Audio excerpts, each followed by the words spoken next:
Feliz y bendecido día, aprendiendo un curso de milagros. El secreto de la verdadera oración es olvidarte de las cosas que crees necesitar. Pedir algo específico es igual que ver el pecado primero y luego perdonarlo. Del mismo modo, al orar pasas por alto tus necesidades específicas, tal como las ves, y las dejas en manos de Dios. Ahí se convierten en los regalos que le haces, pues le dicen que no antepondrás otros dioses a Él, ni que quieres otro amor que el suyo. Este libro es un comienzo, no un final.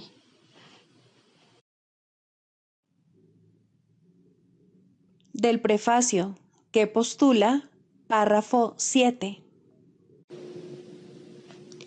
Solo las mentes pueden unirse realmente, y lo que Dios ha unido, ningún hombre lo puede desunir.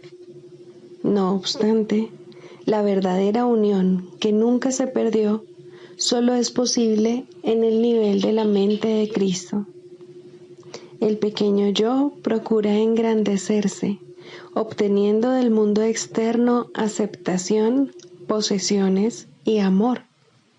El ser que Dios creó no necesita nada, está eternamente a salvo y es eternamente íntegro, amado y amoroso. Busca compartir en vez de obtener, extender en vez de proyectar. No tiene necesidades de ninguna clase y solo busca unirse a otros que, como él, son conscientes de su propia abundancia.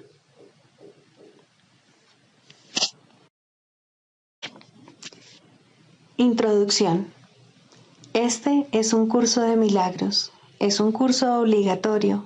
Solo el momento en que decides tomarlo es voluntario. Tener libre albedrío no quiere decir que tú mismo puedas establecer el plan de estudios. Significa únicamente que puedes elegir lo que quieres aprender en cualquier momento dado. Este curso no pretende enseñar el significado del amor, pues eso está más allá de lo que se puede enseñar. Pretende, no obstante, despejar los obstáculos que impiden experimentar la presencia del amor, el cual es tu herencia natural. Lo opuesto al amor es el miedo, pero aquello que todo lo abarca no puede tener opuestos. Este curso puede, por lo tanto, resumirse muy simplemente de la siguiente manera. Nada real puede ser amenazado. Nada irreal existe. En esto radica la paz de Dios. Capítulo 1. El significado de los milagros. Primero, principios de los milagros. Principio 13. Los milagros son a la vez comienzos y finales, y así alteran el orden temporal. Son siempre afirmaciones de renacimiento que parecen retroceder, pero que en realidad van hacia adelante. Cancelan el pasado en el presente y así liberan el futuro. Capítulo 2. La separación y la expiación. Quinto, la función del obrador de milagros. Antes de que los obradores de milagros estén listos para emprender su función en este mundo, es esencial que comprendan cabalmente el miedo que se le tiene a la liberación. De lo contrario, podrían fomentar inadvertidamente la creencia de que la liberación significa aprisionamiento, creencia que, de por sí, ya es muy prevaleciente. Esta percepción errónea procede a su vez de la creencia de que el daño puede limitarse solo al cuerpo. Ello se debe al miedo subyacente de que la mente puede hacerse daño a sí misma.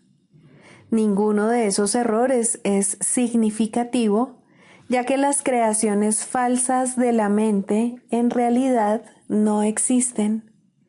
Este reconocimiento es un recurso protector mucho más eficaz que cualquier forma de confusión de niveles, porque introduce la corrección al nivel del error. Es esencial recordar que solo la mente puede crear y que la corrección solo puede tener lugar en el nivel del pensamiento. Para ampliar algo que ya se mencionó anteriormente, el espíritu ya es perfecto y, por lo tanto, no requiere corrección.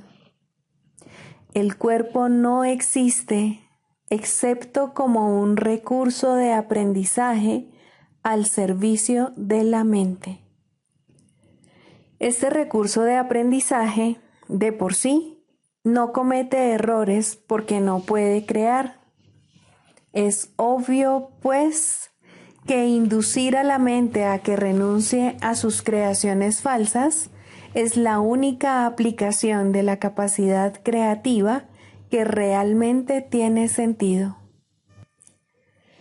La magia es el uso insensato o mal creativo de la mente. Los medicamentos físicos son una forma de hechizo, pero si tienes miedo de usar la mente para curar, no debes intentar hacerlo. El hecho mismo de que tengas miedo hace que tu mente sea vulnerable a crear falsamente. Es probable, por lo tanto, que no entiendas correctamente cualquier curación que pudiera producirse, y puesto que el egocentrismo va normalmente acompañado de miedo, tal vez no puedas aceptar la verdadera fuente de la curación. En tal caso, es menos arriesgado depender temporalmente de artificios curativos físicos, ya que no puedes percibirlos erróneamente como tus propias creaciones. Mientras tu sensación de vulnerabilidad persista, no debes intentar obrar milagros. He dicho ya que los milagros son expresiones de una orientación milagrosa, y una orientación milagrosa no es otra cosa que una mentalidad recta. Los que poseen una mentalidad recta no exaltan ni menosprecian la mente del que obra milagros, ni la del que los recibe. En cuanto que medio de corrección, sin embargo, el milagro no tiene que esperar a que el que los ha de recibir goce de una mentalidad recta. De hecho, su propósito es restituirle su mente recta. Es esencial, no obstante, que el obrador de milagros esté en su mente recta, aunque sea brevemente, o, de lo contrario, será incapaz de restablecer la mentalidad recta en otros. El sanador que confía en su propio estado de preparación pone en peligro su entendimiento. Estás perfectamente a salvo siempre que no te preocupes en absoluto por tu estado de preparación, pero mantengas firme confianza en el mío. Si tus inclinaciones a obrar milagros no están funcionando debidamente, es siempre porque el miedo se ha infiltrado en tu mentalidad recta y la ha invertido.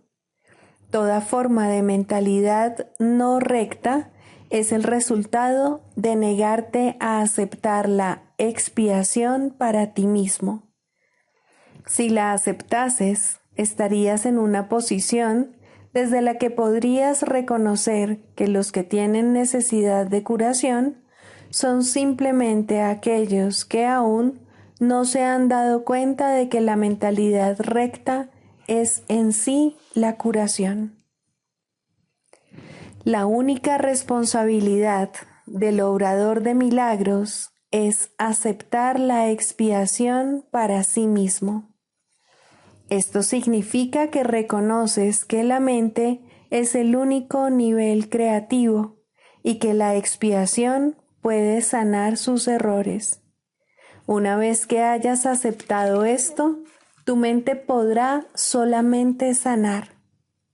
Al negarle a tu mente cualquier potencial destructivo y restituir de nuevo sus poderes estrictamente constructivos, te colocas en una posición desde la que puedes eliminar la confusión de niveles en otros. El mensaje que entonces les comunicas es el hecho irrefutable de que sus mentes son igualmente constructivas y de que sus creaciones falsas no pueden hacerles daño. Al afirmar esto, liberas a la mente de la tendencia a exagerar el valor de su propio recurso de aprendizaje y la restituyes a su verdadero papel de estudiante. Debe subrayarse nuevamente que al cuerpo le resulta tan imposible aprender como crear, en cuanto que recurso de aprendizaje se deja llevar simplemente por el estudiante, mas si se le dota falsamente de iniciativa propia, se convierte en una seria obstrucción para el mismo aprendizaje que debería facilitar. Solo la mente es capaz de iluminación. El espíritu ya está iluminado. El cuerpo, de por sí, es demasiado denso. La mente, sin embargo, puede hacer llegar su iluminación hasta el cuerpo al reconocer que éste no es el estudiante y que, por lo tanto, no tiene la capacidad de aprender.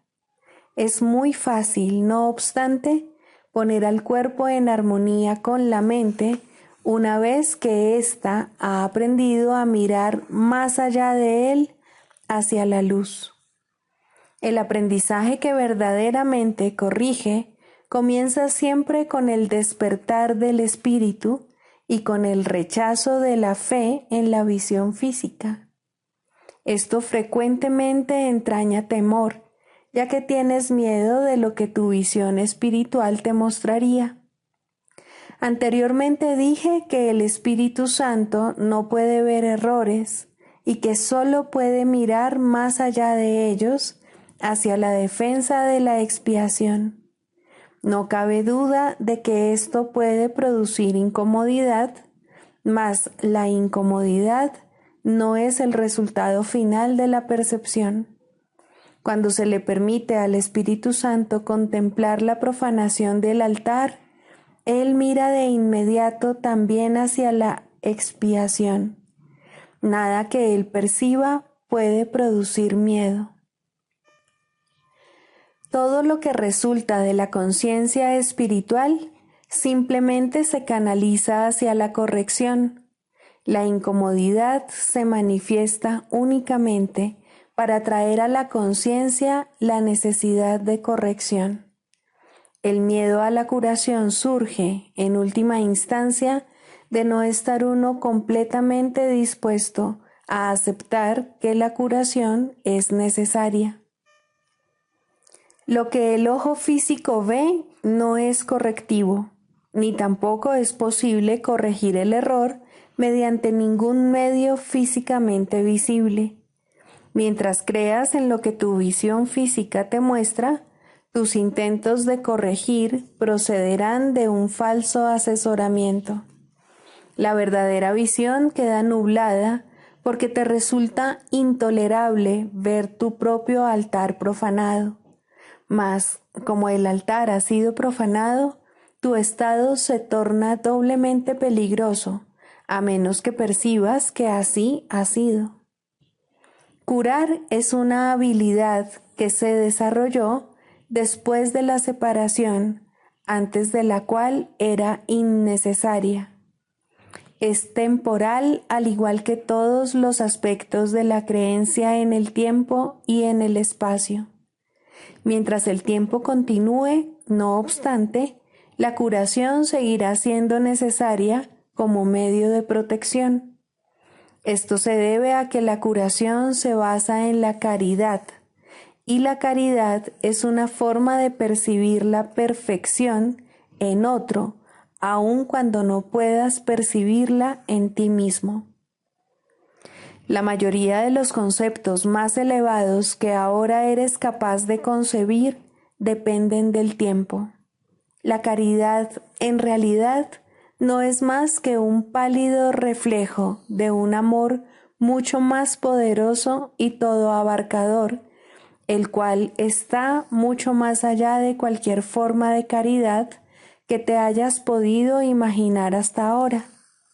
La caridad es esencial para la mentalidad recta, aún en la pequeña medida en que ahora puedes alcanzarla. La caridad es una manera de ver a otro como si ya hubiese llegado mucho más allá de lo que en realidad ha logrado en el tiempo hasta ahora. Puesto que su pensamiento tiene fallos, no puede ver que la expiación es para él, pues, de otro modo, no tendría necesidad de caridad. La caridad que se le concede es a la vez una confirmación de que necesita ayuda, así como el reconocimiento de que la aceptará. Estas dos percepciones denotan claramente su dependencia del tiempo, haciendo patente el hecho de que la caridad opera todavía dentro de las limitaciones de este mundo. Dije anteriormente que solo la revelación trasciende el tiempo. El milagro, al ser una expresión de caridad, tan solo puede acortarlo. Hay que entender, no obstante, que cuando le ofreces un milagro a otro, estás acortando su sufrimiento y el tuyo. Esto corrige tanto retroactivamente como progresivamente. Principios especiales de los obradores de milagros.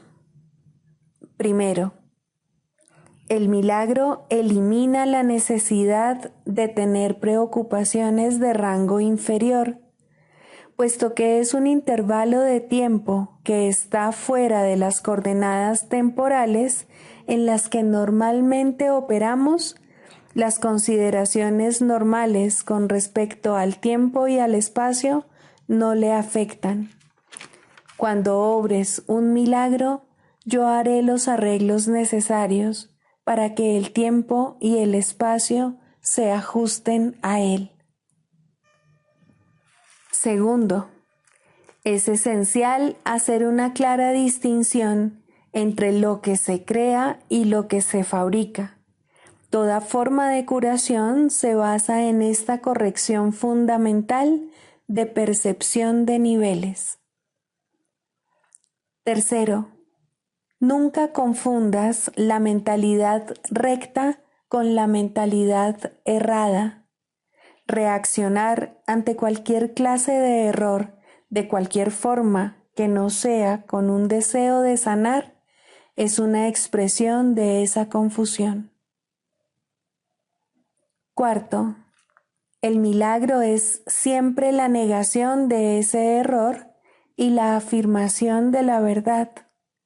Solo la mentalidad recta puede corregir de forma que sus efectos sean reales. De hecho, lo que no produce efectos reales en realidad no existe. Sus efectos, por lo tanto, son nulos.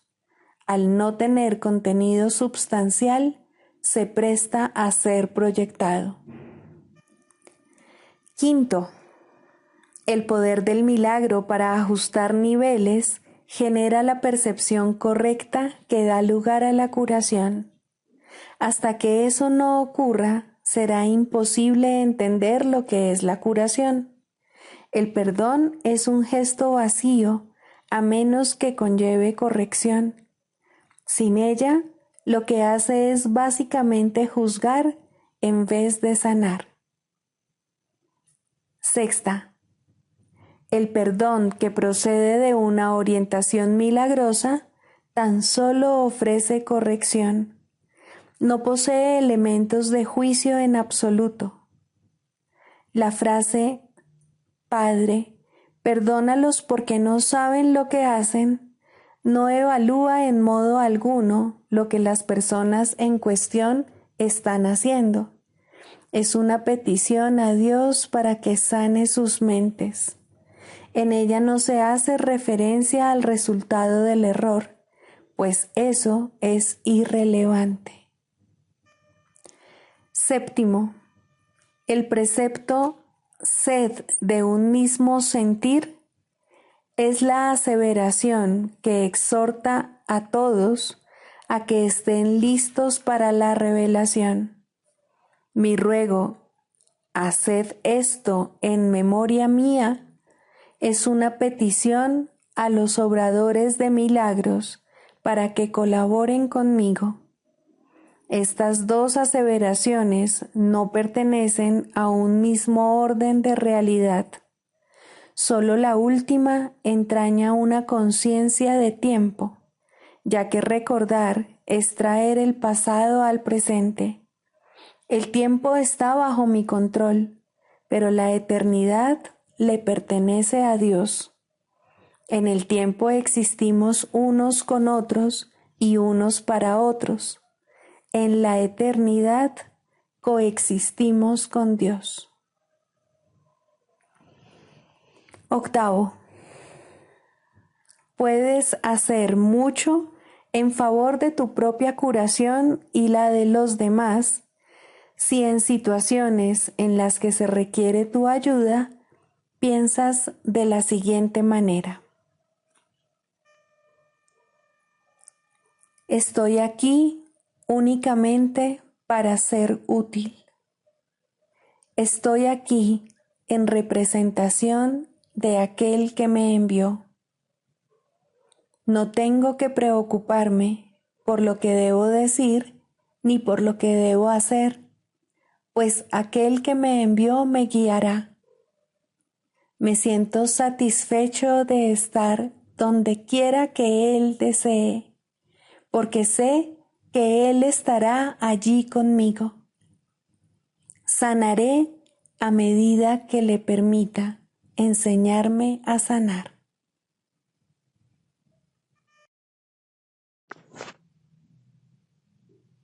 Libro de ejercicios, lección 30. Dios está en todo lo que veo, porque Dios está en mi mente. La idea de hoy es el trampolín a la visión. Por medio de esta idea, el mundo se abrirá ante ti y al contemplarlo verás en él lo que nunca antes habías visto, y lo que antes veías ya no será ni remotamente visible para ti. Hoy vamos a intentar un nuevo tipo de proyección. No vamos a tratar de deshacernos de lo que no nos gusta viéndolo afuera.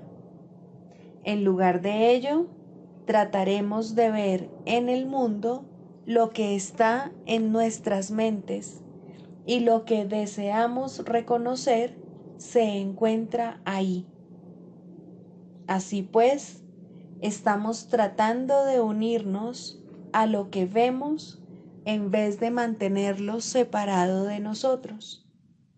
Esa es la diferencia fundamental entre la visión y tu manera de ver. La idea de hoy debe aplicarse tan frecuentemente como sea posible a lo largo del día. Cada vez que tengas un momento, repítela lentamente para tus adentros, mirando a tu alrededor y tratando de comprender que la idea es aplicable a todo lo que ves ahora o podrías ver ahora si estuviese al alcance de tu vista. La verdadera visión no está limitada por conceptos tales como cerca o lejos. Para que te vayas acostumbrando a esta idea, trata de pensar a medida que aplicas la idea de hoy en cosas que estén más allá de tu alcance visual, así como en aquellas que de hecho puedas ver. La verdadera visión no solo no está limitada por el espacio ni la distancia, sino que no depende en absoluto de los ojos del cuerpo. La mente es su única fuente.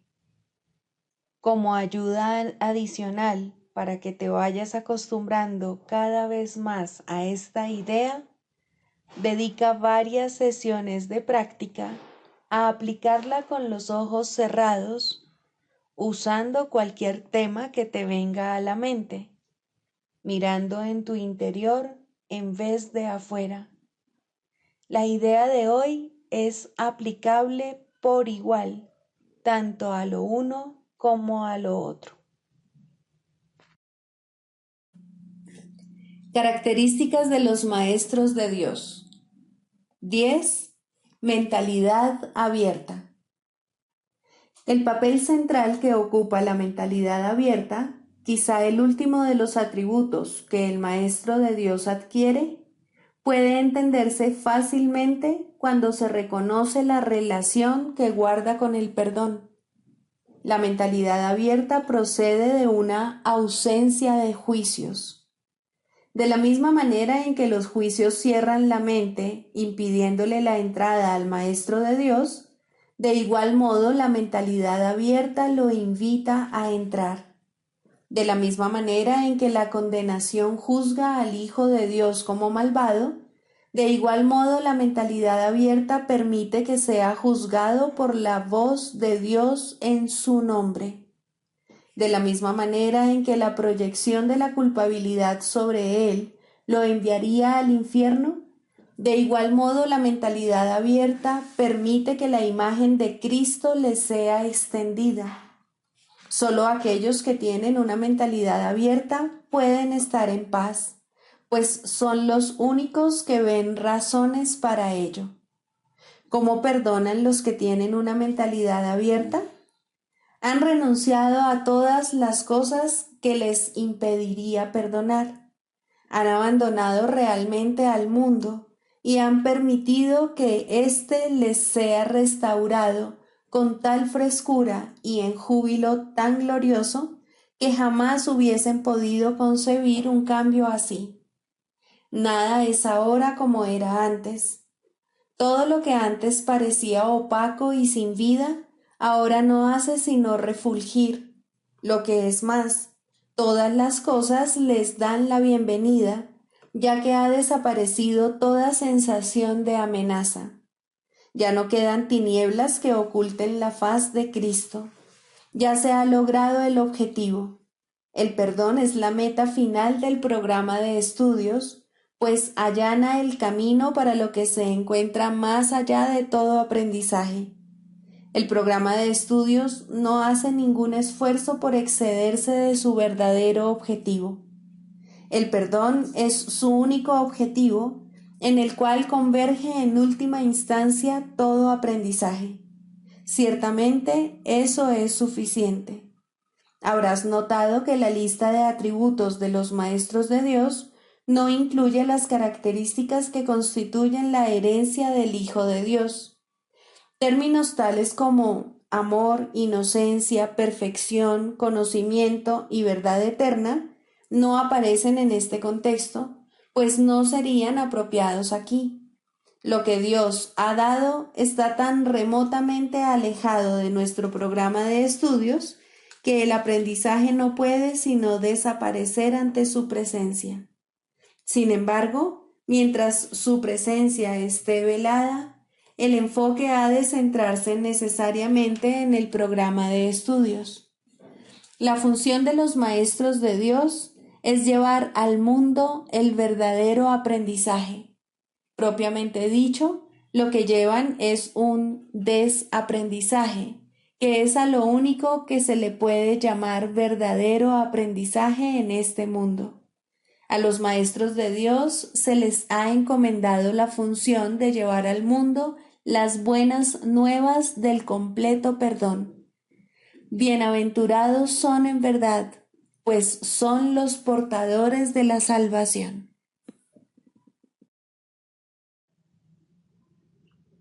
Manual para el maestro, pregunta 16. ¿Cómo debe pasar el día el maestro de Dios?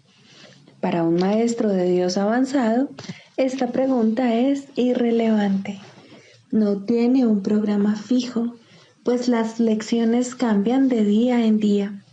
Pero el maestro de Dios está seguro de una sola cosa: las lecciones no cambian al azar. Al darse cuenta de esto y entender que es verdad, el maestro descansa contento. Se le dirá cuál ha de ser su papel hoy, mañana y siempre. Y aquellos que compartan ese papel con él le encontrarán para que juntos puedan aprender las lecciones de ese día. Nadie de quien él tenga necesidad estará ausente. No se le enviará a nadie que no tenga un objetivo de aprendizaje ya establecido y que pueda aprender ese mismo día. Para el maestro de Dios avanzado, esta pregunta es, por consiguiente, superflua. Ya la planteó y ya se le contestó, y él se mantiene en continuo contacto con la respuesta. Ya lo tiene todo y ve desplegarse ante él, seguro y libre de obstáculos, el camino que tiene que recorrer. Pero, ¿qué ocurre con aquellos que todavía no han alcanzado la certidumbre que él posee? Esos aún no están listos para una falta de estructura así. ¿Qué es lo que tienen que hacer para aprender a entregarle el día a Dios? Hay algunas reglas generales a seguir, aunque cada cual debe usarlas a su manera como mejor pueda. Las rutinas como tales son peligrosas porque se pueden convertir fácilmente en dioses por derecho propio y amenazar los mismos objetivos para los que fueron establecidas. Se puede decir, por lo tanto, que en términos generales es mejor comenzar el día bien. Siempre es posible, no obstante, comenzar de nuevo si no se comenzó debidamente. Con todo, es obviamente ventajoso comenzarlo bien y de esa manera ahorrar tiempo. En un principio es aconsejable pensar en función del tiempo, aunque este no es de ningún modo el criterio esencial, probablemente es el más fácil de observar al principio. Inicialmente se hace hincapié en ahorrar tiempo, que si bien sigue siendo importante a lo largo de todo el proceso de aprendizaje, se recalcará cada vez menos. De entrada, podemos decir con seguridad que el tiempo que se dedica a comenzar bien el día ciertamente ahorra tiempo. ¿Cuánto tiempo debe emplearse en ello? Eso depende del mismo Maestro de Dios, quien no puede adjudicarse a sí mismo ese título hasta que haya completado el libro de ejercicios, ya que estamos aprendiendo dentro del marco de este curso. Después de haber finalizado las sesiones de práctica más estructuradas contenidas en el libro de ejercicios, la necesidad individual será el factor determinante. Este curso es siempre práctico. Puede ser que el Maestro de Dios no se encuentre en una situación que sea conducente a pasar unos minutos en un estado de quietud, nada más al despertarse. Si ese es el caso, que recuerde tan solo que su elección es pasar un ratito con Dios lo antes posible y que lo haga. La cantidad de tiempo que dedique a ello no es lo más importante. Uno puede fácilmente pasarse 1 hora sentado, inmóvil, con los ojos cerrados y no lograr nada. O bien puede, con igual facilidad, dedicarle a Dios solo un instante y en ese instante unirse a Él completamente. Quizá la única generalización que puede hacerse al respecto es la siguiente. Dedica un rato, lo antes posible, después de despertarte, a estar en silencio. Y continúa durante 1 o 2 minutos más después de que haya comenzado a resultarte difícil. Probablemente descubrirás que la dificultad disminuye y desaparece. En caso de no ser así, ese es el momento de parar. Por la noche se debe seguir el mismo procedimiento. Tal vez tu periodo de sosiego deba ser temprano en la noche, si no te es posible hacerlo inmediatamente antes de irte a dormir. No debes hacerlo acostado, es mejor estar sentado, en cualquier postura que prefieras. Habiendo completado el libro de ejercicios, seguramente habrás llegado a algunas conclusiones al respecto. Si te es posible, un momento apropiado para dedicárselo a Dios es justo antes de irte a dormir. Esto pone a tu mente en un estado de reposo y te aparta del miedo. Si te resulta más conveniente hacerlo más temprano, asegúrate al menos de no olvidarte pasar un rato, aunque sea solo un momento, en el que cierras los ojos y piensas en Dios. Hay un pensamiento en particular que debe recordarse a lo largo del día. Es un pensamiento de pura dicha, de paz, de liberación ilimitada. Ilimitada porque todas las cosas se liberan dentro de él. Crees que has construido un lugar seguro para ti mismo. Crees que has forjado un poder que te puede salvar de todas las cosas aterradoras que ves en sueños. Pero no es así. Tu seguridad no reside ahí. A lo que renuncias es simplemente a la ilusión de que puedes proteger tus ilusiones. Ese es tu temor y solo ese. Qué insensatez estar atemorizado por nada, nada en absoluto. Tus defensas son inservibles, mas tú no estás en peligro. No tienes ninguna necesidad de ellas. Reconoce esto y desaparecerán, y solo entonces aceptarás tu verdadera protección. Cuán fácil y tranquilamente transcurre el tiempo para el Maestro de Dios que ha aceptado su protección. Todo lo que antes hacía en nombre de su propia seguridad ha dejado de interesarle, puesto que está a salvo y sabe que lo está. Tienen un guía que no le ha de fallar. No es necesario que haga distinciones entre los problemas que percibe, porque aquel a quien acude reconoce que no hay grados de dificultad en su resolución. Está tan a salvo en el presente como lo estaba antes de que su mente aceptase las ilusiones, y como lo estará cuando las haya abandonado. Su estado no cambia con la ocasión o con el lugar, porque todas las ocasiones y todos los lugares son uno para Dios. En esto reside su seguridad. No tiene necesidad de nada más. Con todo, habrá tentaciones a lo largo del camino que al Maestro de Dios aún le queda por recorrer y tendrá necesidad de recordarse a sí mismo durante el transcurso del día que está protegido. ¿Cómo puede hacer eso? Especialmente en los momentos en que su mente está ocupada con cosas externas. Lo único que puede hacer es intentarlo, y su éxito dependerá de la convicción que tenga de que va a triunfar. Deberá tener absoluta certeza de que su éxito no procede de él, pero que se le dará en cualquier momento, lugar o circunstancia que lo pida. Habrá ocasiones en que su certeza flaqueará, y en el momento en que esto ocurra, el Maestro de Dios volverá a tratar, como antes, de depender únicamente de sí mismo. No olvides que eso es magia, y la magia es un pobre sustituto de la verdadera ayuda. No es suficientemente buena para el Maestro de Dios, porque no es suficientemente buena para el Hijo de Dios. Evitar la magia es evitar la tentación, pues toda tentación no es más que el intento de sustituir la voluntad de Dios por otra. Estos intentos pueden parecer ciertamente aterradores, pero son simplemente patéticos.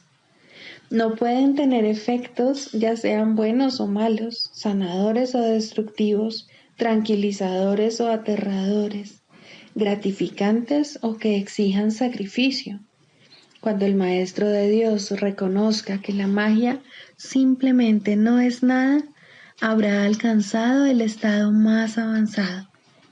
Todas las lecciones intermedias no hacen sino conducirle a este estado y facilitar el que este objetivo esté más cerca de reconocerse, pues cualquier tipo de magia, sea cual sea su forma, es simplemente impotente. Su impotencia explica por qué es tan fácil escaparse de ella. Es imposible que lo que no tiene efectos pueda aterrorizar. No hay nada que pueda sustituir a la voluntad de Dios. Dicho llanamente, a este hecho es al que el Maestro de Dios dedica su día. Cualquier otro sustituto que acepte como real tan solo puede engañarle, mas está a salvo de cualquier engaño si así lo decide. Quizá necesite recordar: Dios está conmigo, no puedo ser engañado. Quizá prefiera usar otras palabras, o solo una, o ninguna. En cualquier caso, debe abandonar toda tentación de aceptar la magia como algo verdadero y reconocer que no solo no es aterradora, ni pecaminosa, ni peligrosa, sino que simplemente no significa nada. Al estar arraigada en el sacrificio y la separación, que no son más que dos aspectos de un mismo error, el Maestro de Dios elige simplemente renunciar a todo lo que nunca tuvo, y a cambio de ese sacrificio, entre comillas, se le restaura el cielo en su conciencia. ¿No te gustaría un intercambio así? El mundo lo haría gustosamente si supiera que se puede hacer. Los maestros de Dios son los que deben enseñarle que sí se puede, y por lo tanto, su función es asegurarse de que ellos mismos lo hayan aprendido.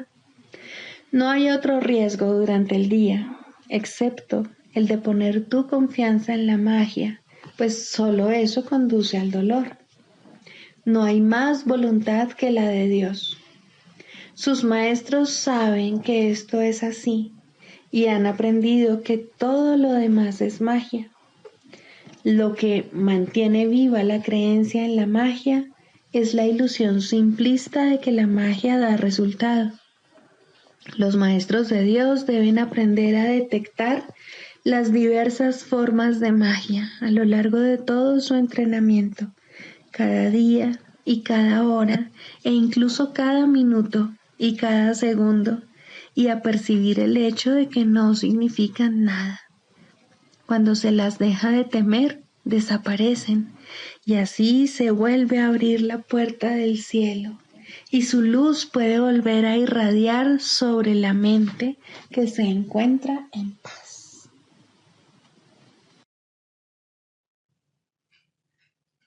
Clarificación de términos. El perdón, la faz de Cristo. El perdón es el medio que nos lleva a Dios y que nos permite alcanzarle, mas es algo ajeno a Él. Es imposible concebir que algo creado por Él pueda necesitar perdón. El perdón, entonces, es una ilusión, pero debido a su propósito, que es el del Espíritu Santo, hay algo en ella que hace que sea diferente. A diferencia de las demás ilusiones, nos aleja del error en vez de acercarnos a él. Al perdón podría considerársele una clase de ficción feliz, una manera en la que los que no saben pueden salvar la brecha entre su percepción y la verdad. No pueden pasar directamente de la percepción al conocimiento, porque no creen que esa sea su voluntad. Esto hace que Dios parezca ser un enemigo en lugar de lo que realmente es, y es precisamente esta percepción de mente la que hace que no estén dispuestos a simplemente ascender y retornar a Él en paz. Y de este modo necesitan una ilusión de ayuda, porque se encuentran desvalidos, un pensamiento de paz porque están en conflicto. Dios sabe lo que su Hijo necesita antes de que Él se lo pida. Dios no se ocupa en absoluto de la forma, pero al haber otorgado el contenido, su voluntad es que se comprenda, y eso basta. Las formas se adaptan a las necesidades, pero el contenido es inmutable, tan eterno como su Creador. Antes de que el recuerdo de Dios pueda retornar, es necesario ver la faz de Cristo. La razón es obvia. Para ver la faz de Cristo se requiere percepción. El conocimiento no es algo que se pueda ver, pero la faz de Cristo es el gran símbolo del perdón, es la salvación, es el símbolo del mundo real. El que la ve deja de ver el mundo. Está tan cerca ya del umbral del cielo como es posible estar mientras aún esté afuera. Mas desde ahí, un paso más basta para entrar. Es el paso final, y ese se lo dejamos a Dios. El perdón es un símbolo también, pero en cuanto que símbolo exclusivo de la voluntad del Padre, no puede ser dividido. Y así, la unidad que refleja se convierte en su voluntad. Eso es lo único que aún está en el mundo en parte y que, al mismo tiempo, es el puente que conduce al cielo. La voluntad de Dios es lo único que existe. Lo único que podemos hacer es pasar de la nada al todo, del infierno al cielo. ¿Es esto una jornada? No, en verdad no lo es, pues la verdad no va a ninguna parte. Pero las ilusiones cambian según el lugar o la época. El paso final no es más que otro cambio. Por ser una percepción, es en parte irreal. Sin embargo, esa parte desaparecerá. Lo que entonces quedará será la paz eterna y la voluntad de Dios. Ahora ya no hay deseos, pues los deseos cambian. Incluso lo que una vez se deseó puede volverse indeseable. Esto es así porque el ego jamás puede estar en paz, pero la voluntad es constante por ser el don de Dios, y lo que Él da es siempre como Él mismo. Este es el propósito de la faz de Cristo. Es el regalo de Dios para la salvación de su Hijo. Contempla únicamente esto y habrás sido perdonado.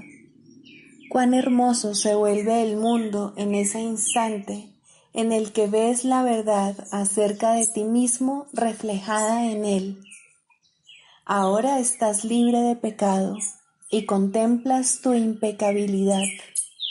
Ahora eres santo y así lo percibes. Y ahora la mente retorna a su Creador, la unión de Padre e Hijo, la unidad de unidades que se encuentra detrás de toda unión, aunque más allá de todas ellas. No se ve a Dios, sino que únicamente se le comprende. No se ataca a su hijo, sino que se le reconoce.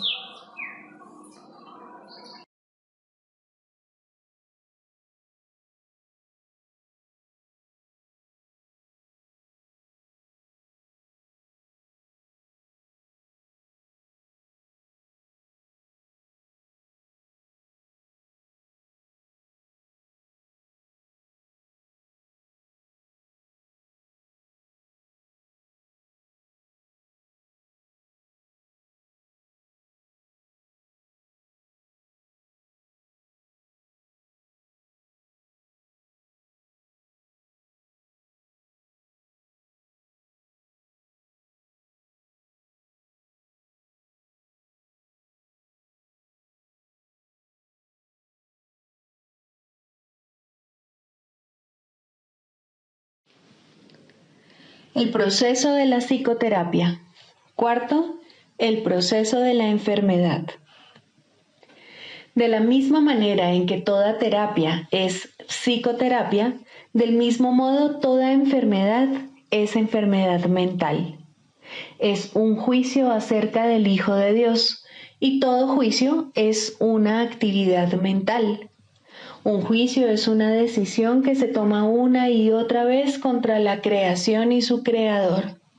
Es la decisión de percibir el universo como tú lo has creado. Es decidir que la verdad puede mentir y que es una mentira. ¿Qué otra cosa, entonces, puede ser la enfermedad sino una expresión de aflicción y culpa? ¿Y por qué sollozaría a alguien si no por su inocencia?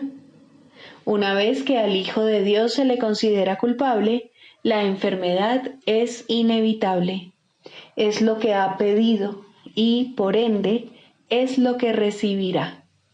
Todos los que piden enfermedad se han condenado a sí mismos a buscar remedios que no los pueden ayudar, pues han depositado su fe en la enfermedad y no en la salvación. No hay nada que un cambio de mentalidad no pueda hacer, pues todas las cosas externas no son sino sombras de una decisión ya tomada. Si se cambia la decisión, ¿cómo podría su sombra no cambiar? La enfermedad no es más que la sombra de la culpa, grotesca y fea, puesto que imita la deformidad. Si una deformidad se ve como real, ¿cómo podría su sombra no ser deforme? Una vez que se ha decidido que la culpa es real, el descenso al infierno sigue paso a paso su inevitable trayectoria. La enfermedad, la muerte y la miseria fustigan ahora la tierra en implacables oleadas, a veces simultáneamente y otras en siniestra sucesión. Todas estas cosas, no obstante, por muy reales que puedan parecer, son solo ilusiones. ¿Quién podría tener fe en ellas una vez que ha entendido esto? ¿Y quién podría no tener fe en ellas hasta que lo entienda? La curación es terapia o corrección, y como ya hemos dicho y volvemos a repetir, toda terapia es psicoterapia. Curar al enfermo no es sino ofrecerle este entendimiento.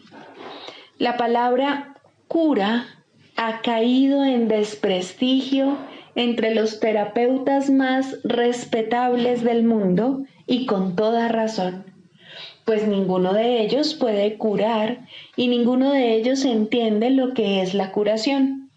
En el peor de los casos, le otorgan realidad al cuerpo en sus propias mentes, y una vez que han hecho esto, apelan a la magia para curar los males con los que sus mentes dotaron al cuerpo. ¿Cómo podría este proceso curar? Es ridículo de principio a fin, mas una vez comenzado, del mismo modo ha de concluir. Es como si Dios fuese el diablo y fuera necesario encontrarle en el mal.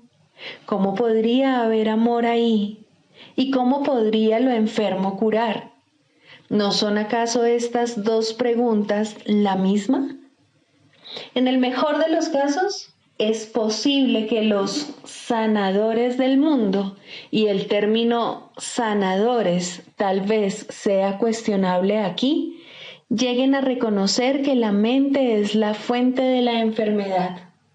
Pero su error estriba en la creencia de que la mente puede sanarse a sí misma.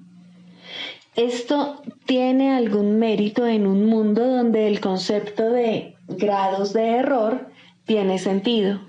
No obstante, sus curas siguen siendo provisionales, o bien puede que surja otra enfermedad que reemplace a la anterior, pues mientras no se comprenda el significado del amor, la muerte no se ha superado. ¿Y quién puede comprenderlo sin la palabra de Dios que Él dio al Espíritu Santo para que fuese su regalo para ti? Cualquier clase de enfermedad puede definirse como el resultado de verse a uno mismo débil, vulnerable, malvado y en peligro, y, por ende, en constante necesidad de defensa. Sin embargo, si el yo fuese realmente así, cualquier defensa sería inútil. Las defensas que se procuran, por lo tanto, no pueden sino ser mágicas. Deben superar todos los límites percibidos en uno mismo y, simultáneamente, forjar un nuevo concepto propio en el cual el antiguo no tiene cabida. En resumen, el error se acepta como real y se lidia con él mediante ilusiones.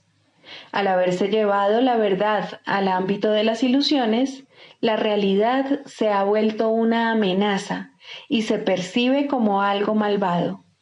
El amor se vuelve algo temible porque la realidad es amor. De este modo se cierra el círculo contra las incursiones de la salvación. La enfermedad es, por lo tanto, un error y necesita corrección. Y tal como ya hemos subrayado, la corrección no puede tener lugar justificando el error primero y luego pasándolo por alto. Si la enfermedad fuese real, en verdad no podría pasarse por alto, pues obviar la realidad es demencia. Ese es, no obstante, el propósito de la magia, hacer que las ilusiones sean verdad mediante una percepción falsa.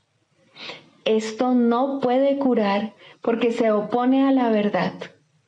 Tal vez una ilusión de salud sustituya la ilusión de enfermedad por un breve periodo de tiempo, mas no perdurará.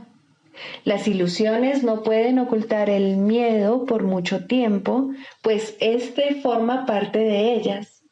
Escapará y adoptará otra forma al ser la fuente de todas las ilusiones.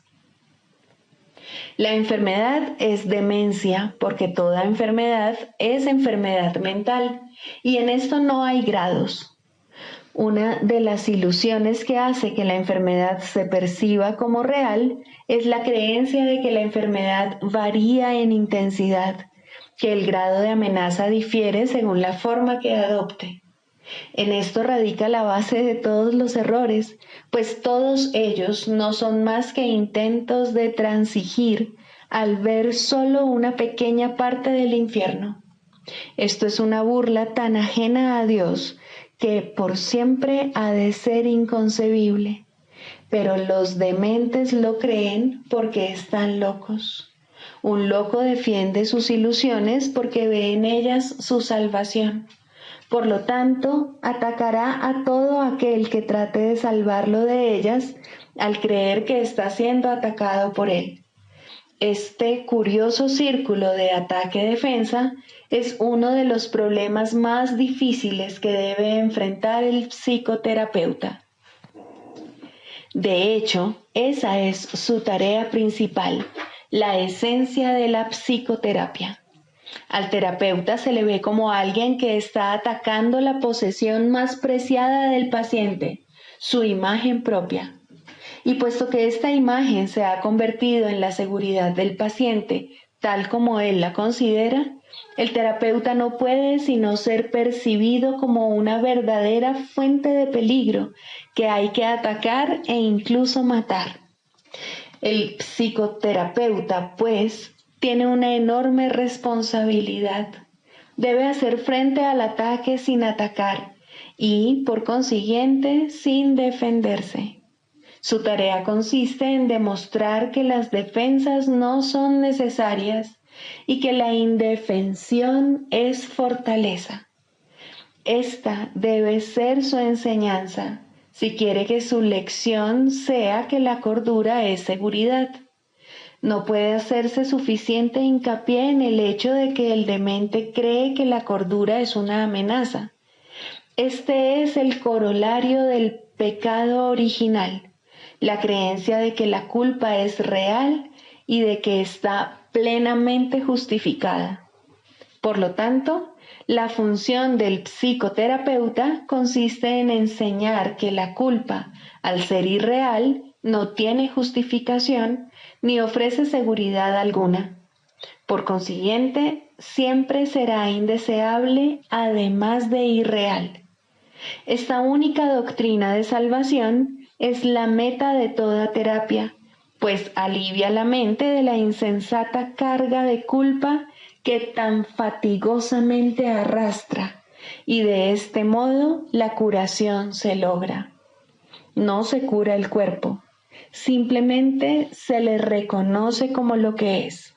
Si se percibe correctamente, se puede entender su propósito. ¿Qué necesidad hay, entonces, de enfermedad? Con este único cambio, todo lo demás vendrá por añadidura. No hay necesidad de complicados cambios. No hay necesidad de largos análisis ni de discusiones o búsquedas fatigosas. La verdad es simple al ser una y la misma para todos. El canto de la oración, el perdón. Segundo, el perdón para destruir. El perdón para destruir adopta muchas formas al ser un arma del mundo de las formas. No todas son obvias y algunas se ocultan cuidadosamente bajo lo que aparenta ser caridad. Pero todas las formas que parece adoptar tienen una sola meta: separar y hacer que lo que Dios creó igual sea diferente. La diferencia resulta evidente en algunos casos, en los que la comparación intencionada no puede dejar de notarse, ni es su propósito realmente que se note. En este grupo se encuentra, en primer lugar, el caso en el que una persona mejor se digna rebajarse para salvar a un inferior de lo que en realidad ésta es. En este caso, el perdón aquí se basa en una actitud de amable altivez, tan lejana del amor que la arrogancia jamás podría desalojarse. ¿Quién puede perdonar y despreciar al mismo tiempo? ¿Y quién puede acusar a otro de estar inmerso en el pecado y al mismo tiempo percibirlo como el Hijo de Dios? ¿Quién puede enseñar lo que es la libertad esclavizando? En eso no hay unión, solo aflicción. Eso no es realmente misericordia, eso es la muerte. Hay otro caso de perdón para destruir, muy parecido al anterior, si se entiende correctamente, en el que la arrogancia no se manifiesta de forma tan arrogante. Aquí el que perdona a otro no proclama ser mejor. En lugar de ello dice que aquí hay alguien cuya pecaminosidad él comparte, y dado que ambos han sido indignos, merecen la retribución de la ira de Dios. Este pensamiento puede parecer humilde e incluso inducir a una rivalidad con respecto a quién es más pecador o más culpable. Esto no es amor por la creación de Dios, ni por la santidad que es su regalo eterno. ¿Puede acaso su Hijo condenarse a sí mismo y aún así acordarse de él? Aquí la meta es apartar de Dios al Hijo que él ama y mantenerlo separado de su fuente. Esta es también la meta de aquellos que buscan ser mártires a manos de otro.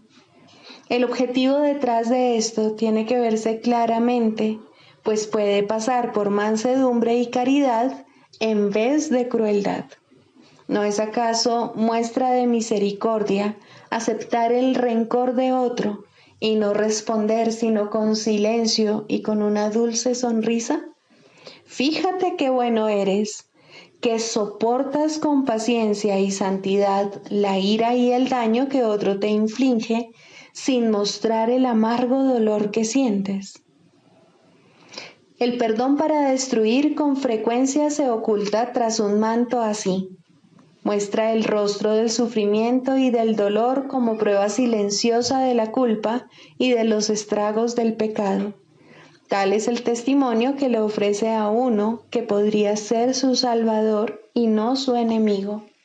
Pero al habérsele convertido en enemigo, tiene que aceptar la culpa y el duro reproche que de este modo se ha descargado sobre él. ¿Es esto amor? ¿O se trata más bien de una traición hacia uno que necesita que le salven del dolor de la culpa? ¿Qué otro propósito podría tener esto, sino mantener a los testigos de la culpa alejados del amor? El perdón para destruir puede manifestarse también en forma de regateos y tratos. Te perdono si satisfaces mis necesidades, pues en tu esclavitud está mi liberación. Dile esto a cualquiera y te vuelves un esclavo, y tratarás de deshacerte de la culpa mediante más regateos que no ofrecen esperanza alguna, sino más dolor y más miseria. Cuán temible se ha vuelto ahora el perdón y cuán distorsionado es el fin que persigue. Ten piedad de ti mismo, tú que de este modo regateas. Dios solo da y no pide recompensa alguna. No hay otra manera de dar excepto como Él da. Todo lo demás es una parodia, pues ¿quién intentaría hacer un trato lucrativo con el Hijo de Dios y al mismo tiempo dar gracias a su Padre por su santidad? ¿Qué le mostrarías a tu hermano? ¿Intentarías reforzar su culpa y con ello la tuya? El perdón es el medio por el que puedes escapar. Qué lástima convertirlo en un medio para una mayor esclavitud y dolor. En el mundo de los opuestos hay una manera de utilizar el perdón para la meta de Dios y encontrar la paz que Él te ofrece. No aceptes nada más o habrás buscado la muerte y orado por separarte de tu ser. Cristo es para todos porque está en todos. Es su faz lo que el perdón te permite ver. Es su faz en la que ves la tuya. Todas las formas que el perdón adopte, que no te aparten de la ira, de la condena y de comparaciones de cualquier clase, son la muerte, pues es eso lo que sus propósitos han establecido. No te dejes engañar por ellas, sino abandónalas y deja a un lado sus despreciables y trágicas ofrendas. No quieres seguir en la esclavitud, no quieres tenerle miedo a Dios. Quieres ver la luz del sol y el resplandor del cielo refulgir sobre la faz de la tierra, redimida del pecado y en el amor de Dios.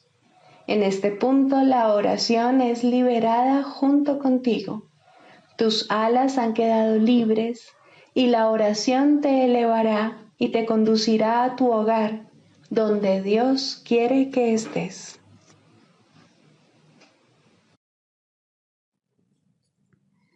Sigamos a Jesús haciendo del perdón algo tan natural como respirar y algo tan vital como el aire. Amén.